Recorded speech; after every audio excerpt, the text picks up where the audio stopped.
वर्णानाम् अर्थसंघानां रसानां छन्दसामपि मंगलानां च कर्तारौ वंदे वाणी विनायकौ।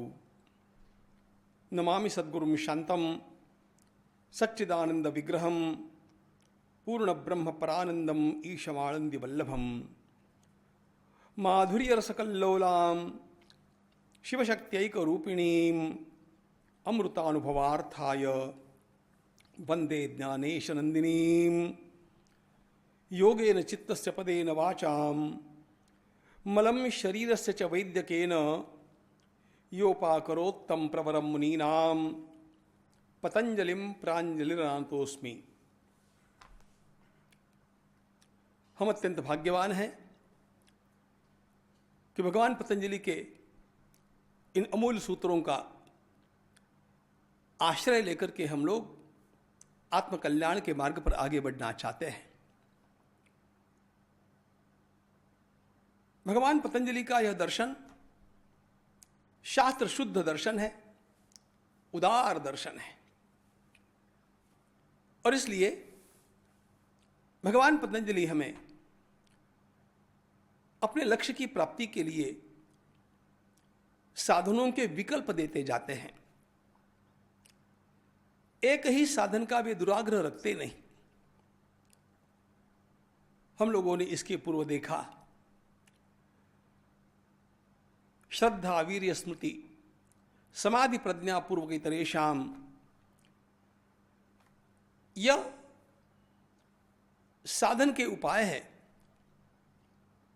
और इन उपायों को जो जितनी तीव्रता से अपने जीवन में लाता है और तीव्र संवेग से अभ्यास और वैराग्य का निरंतर पथ आक्रमित करते रहता है, वह शीघ्रता से वहां पर पहुंच सकता है। तीव्र संवेगानाम आसन्ना, इसका विचार करते समय हमने प्राचीन काल के पौराणिक उदाहरण ध्रुव को देखा। अरे भगवती मीराबाई, संत तुकाराम महाराज, ये सब तीव्र संवेग के उदाहरण हैं। तुकाराम महाराज तो कहते हैं कि मुझे 15 दिनों में साक्षात्कार हो गया। 15 दिवसा माझी साक्षात्कार झाला, विठोबा भेटला निराकार। लेकिन उसके लिए चित्त उनका कैसा था? पाण्या बाहेर मासोळी तैसा तुका तळमळी। जिसका संवेग तीव्र है वह कैसे वेग से आगे बढ़ता है, इसके ये उदाहरण हम देख रहे थे। भगवान पतंजलि ने श्रद्धा वीर्य स्मृति समाधि और प्रज्ञा यह अपने जीवन में लाने के लिए कहा। यह साधक का पुरुषार्थ है। इन उपायों को साधक को अपने जीवन में अपने बल पर लाकर के आगे बढ़ते रहना है। जैसा भी उसका संवेग होगा वैसे उसको लाभ होगा।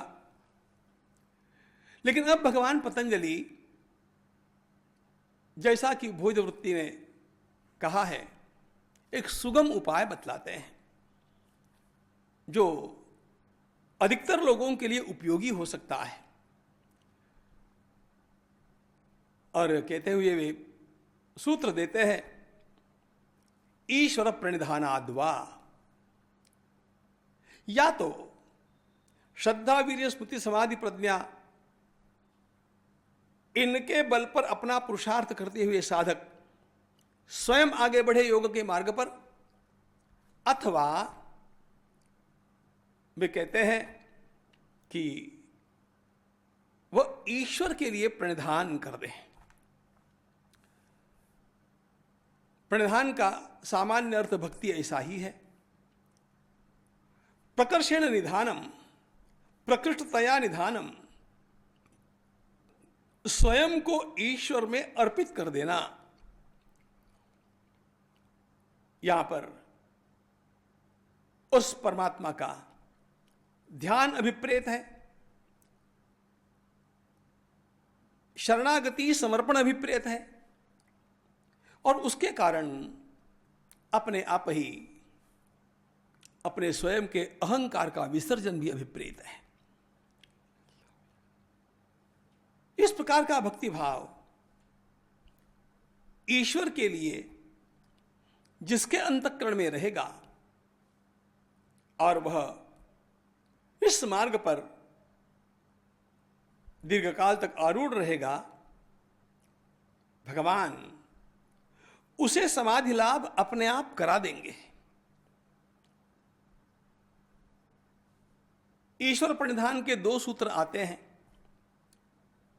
एक यहां पर आया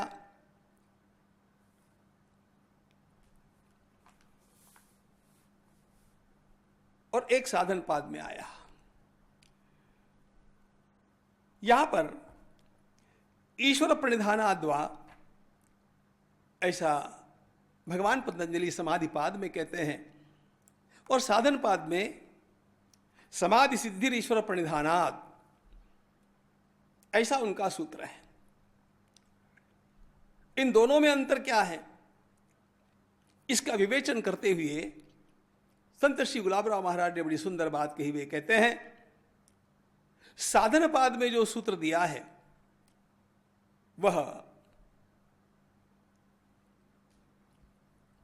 संप्रज्ञात समाधि तक ले जाता है और यहां का जो सूत्र है वो असंप्रज्ञात समाधि तक ले जाने के लिए है। यह सूक्ष्म अंतर है।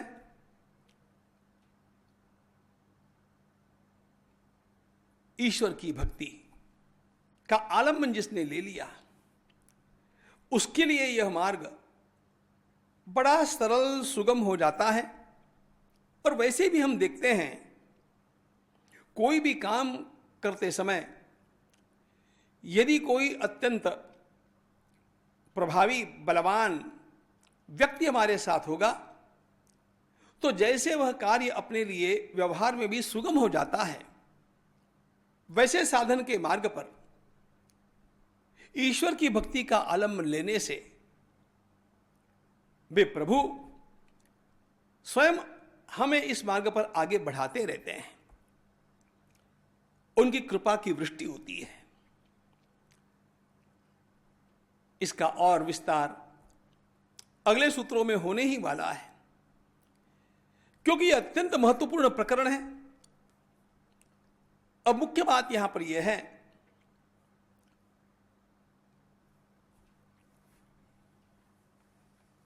जिस ईश्वर की भक्ति करनी है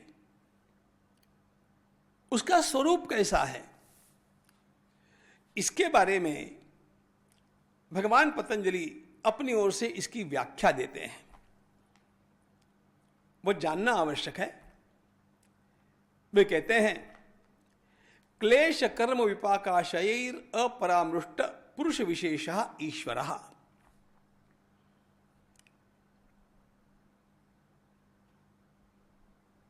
परमेश्वर की भक्ति, उससे होने वाला लाभ, वो न करने से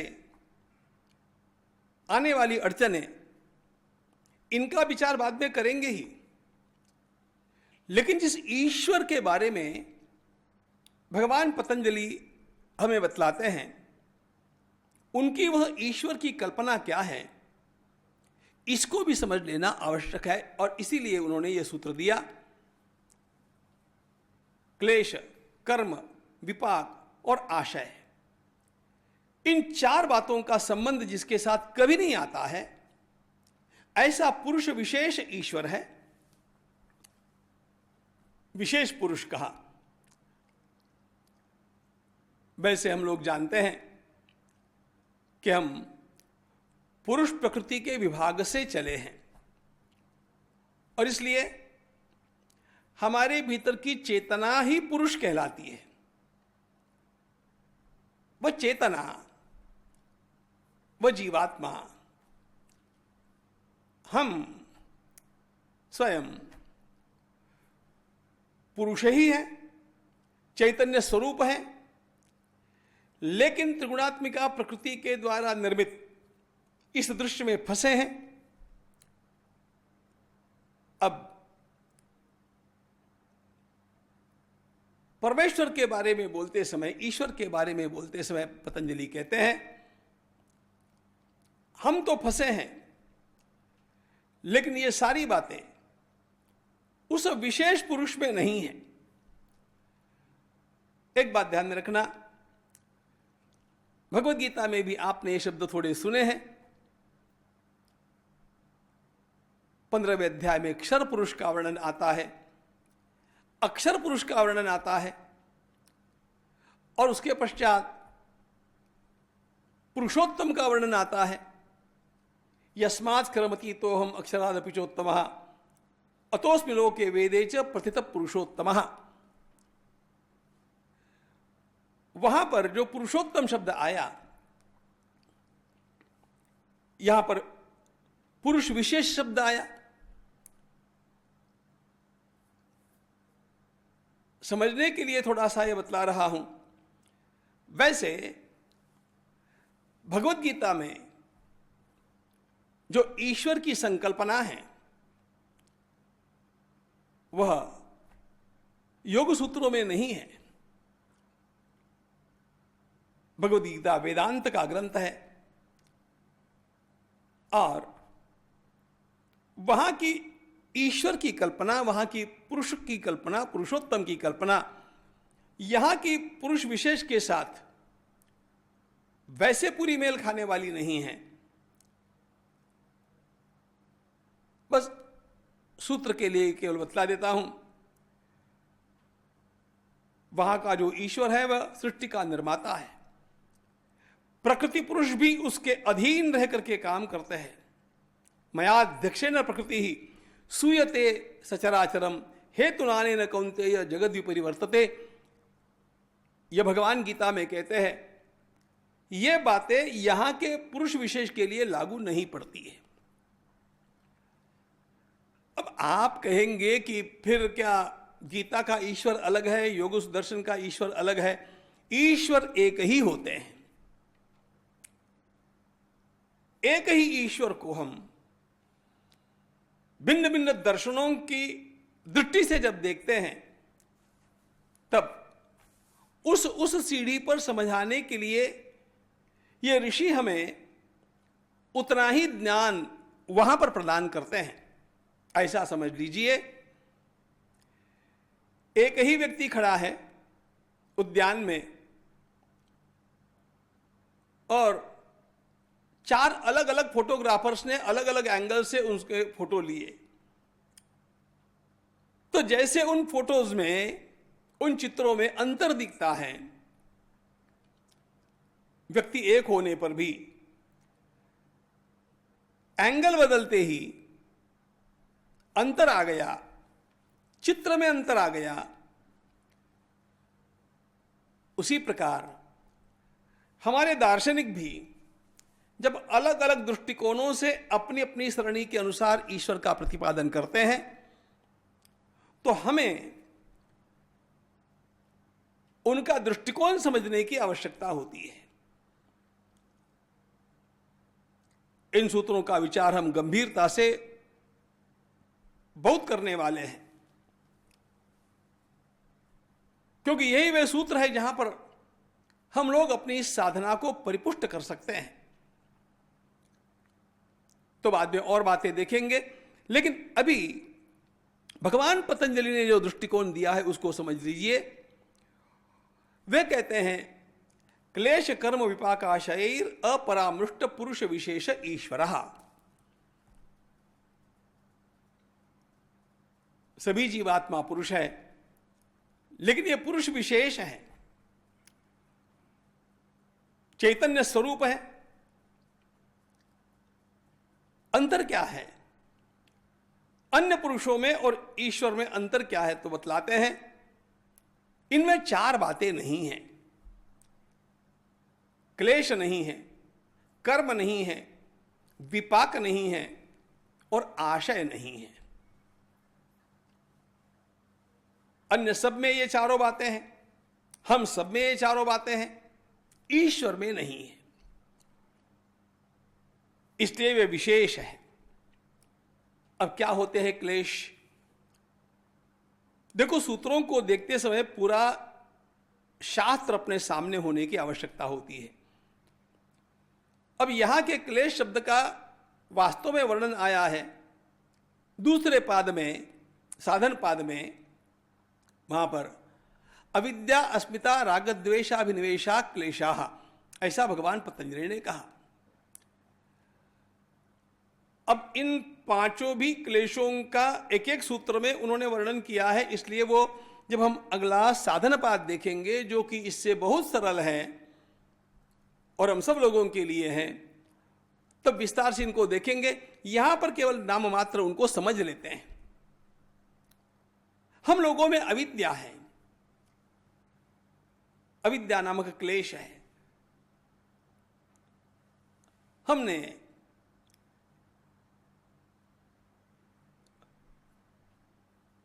जो अनित्य है उसको नित्य मान लिया, जो अनात्मा है उसको आत्म तत्व मान लिया, जो मलिन है उसको शुद्ध मान लिया।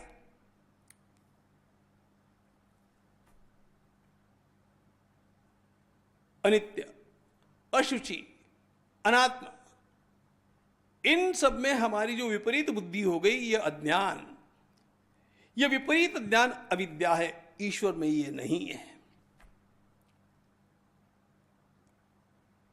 अविद्या नहीं, अस्मिता नहीं, दृश्य और दृष्टा, यह एक दृग दर्शन शक्ति और एकात्मतेवास्मिता।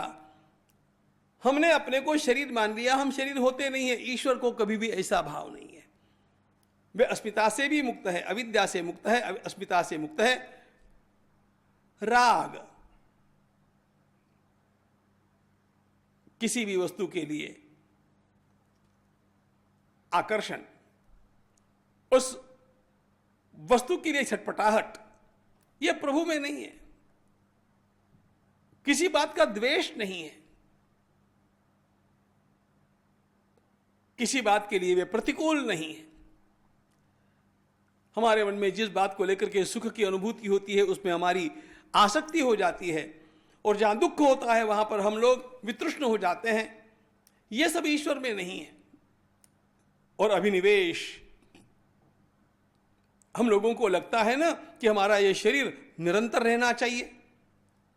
यह जो अपने शरीर को अमर बनाने की वृत्ति, यह शरीर कभी जाए ही नहीं, अपना घर कभी छूटे ही नहीं, यह सब हम लोगों को लगता है कि नहीं? बोलो। ईश्वर के लिए ऐसी कोई बात नहीं। ये पांच क्लेश ईश्वर में नहीं है। क्लेश, कर्म, ईश्वर में कर्म नहीं। कर्म तीन प्रकार के होते हैं।